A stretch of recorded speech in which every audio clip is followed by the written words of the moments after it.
지역 곳곳에 발생하는 문제를 확인하고 해결책을 점검하는 우리 동네는 지금 시간입니다. 정부가 환경을 보존하기 위해 풍력발전소 등 친환경 신재생에너지 정책을 추진하고 있습니다. 관련 업체들은 사업 허가를 받기 위해 앞다투어 지자체에 신청서를 제출하고 있는데요. 하지만 주민들은 환경 훼손과 건강 피해 등을 우려해 반대 목소리를 높이고 있습니다. 이번 시간에는 순천시의 풍력발전 사업 진행 상황을 점검해 보려고 하는데요. 먼저 시민의 목소리 들어보시죠.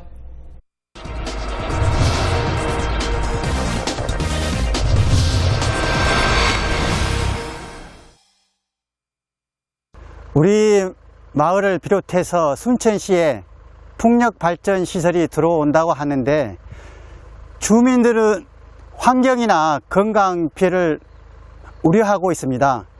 현재 풍력발전 추진 경과와 순천시의 입장이 궁금합니다. 순천시에 풍력발전소가 들어온다는 소식은 지난 4월 처음 알려졌습니다. 순천 외곽 곳곳에 수십 대의 발전기를 설치해 전력을 생산한다는 내용이었습니다. 해당 지역 주민들은 집회를 열고 시장과 간담회를 갖는 등 반대 의사를 나타냈습니다. 풍력발전 시설이 환경을 훼손하고 주민 건강에도 피해를 줄 수 있다는 이유에서였는데요. 지난 5월 순천시의회는 주민 피해를 예방하기 위해 풍력발전 시설이 주택에서 2km 떨어져야 한다는 조례를 제정하기도 했습니다. 그런데 조례가 제정되기 전에 사업을 신청한 업체는 조례 적용을 받지 않기 때문에 풍력발전 시설에 대한 논란은 계속되고 있는데요. 과연 6개월이 지난 지금 풍력발전 시설 사업은 어떻게 진행되고 있을까요? 순천시청 관계자에게 확인해봤습니다.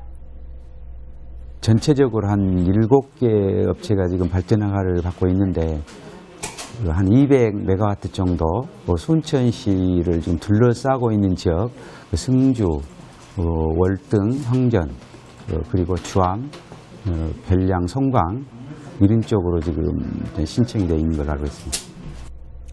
순천시에 추진 중인 전체 풍력발전 시설은 전국 최대 규모로 알려진 170메가와트의 영광군보다도 더 큰 규모인데요.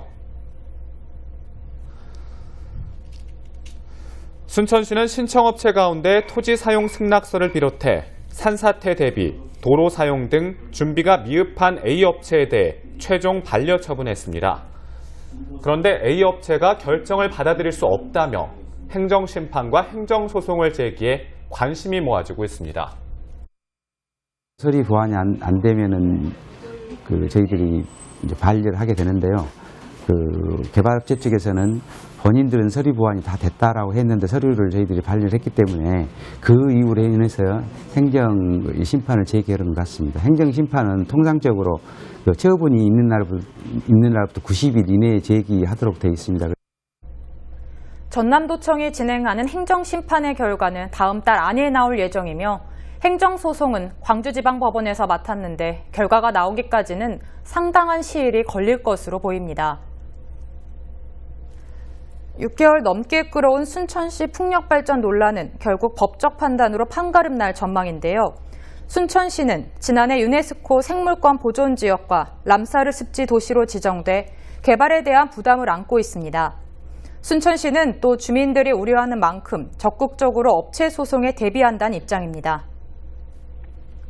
생태를 보존하고 가꾸는데 역점을 두고 추진을 하고 있습니다. 그래서 이런 개발 행위로 인해서 산림 훼손이라든지 이런 부분들을 최소화시킬 수 있도록 앞으로도 그런 부분에 대해서는 저희들이 심사숙고를 하면서 개발 행위 허가 여부에 대한 판단을 해야 될 것 같습니다. 정원 박람회 개최와 습지 보존을 통해 전국의 생태도시 이미지를 알린 순천시. 순천의 풍력발전 시설이 들어올지 여부는 행정심판 결과에 따라 올해 안에 윤곽이 드러날 전망입니다. 지금까지 우리 동네는 지금이었습니다.